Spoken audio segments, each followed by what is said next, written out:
Hello साथीहरु नमस्ते। यो भिडियो चाहिँ जापानमा हुनुहुने न्यू मामुहरुको लागि न्यू मामुहरुको चाहिँ अब यस्तो बेबी एल लेखेको खामी आउँछ घरमा। त्यो खामी आयो भने चाहिँ तपाईहरुले नफाल्नु होला।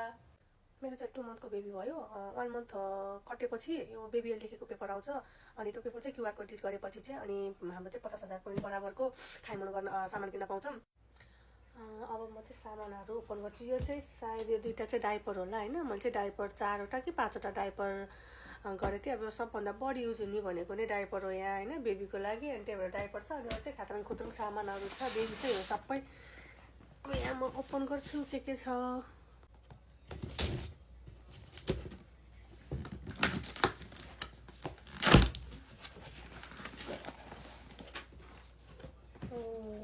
इची बुन्नो भिटामिन भन्ने छ। यो चाहिँ भिटामिन रहेछ। यो चाहिँ सबै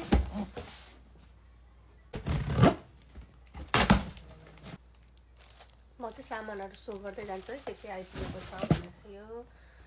यो बेबी बोतल वार्मर उल्टो देखेको ब्लक क्रीम, बेबी सन ब्लक क्रीम। यो के हो? यो बेबी विप्स, यो टिस्यु पेपरहरु चाहिँ वार्म गर्ने तताउने रङ काट्ने मेसिन।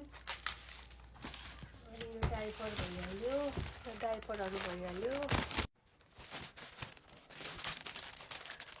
को बेबी ब्याग, यो चाहिँ ज्वरो आउँदाखेरिको मिल्क। हाम्रो चाहिँ बेबीलाई चाहिँ हस्पिटलमा हुँदाखेरि पनि यही हालुखुमीको मिल्क चाहिँ युज गरेको भएर मैले चाहिँ युज गरिरहेको छु। त्यही भएर त्यो चाहिँ सानो प्याकेटवाला यता बाहिर हिँड्दाखेरि चाहिँ अब डिब्बे बोकेर हिँड्नु पर्दैन भनेर चाहिँ यो सानो खालको मगाएको।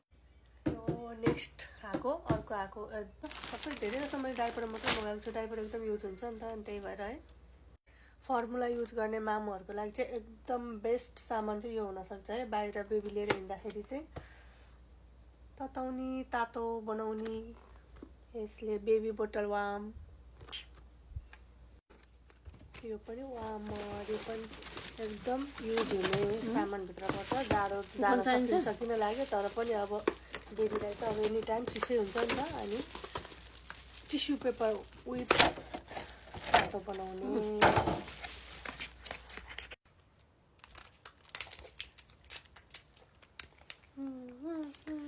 बोकरै थिच्यो पेल्या। Thank you so much guys.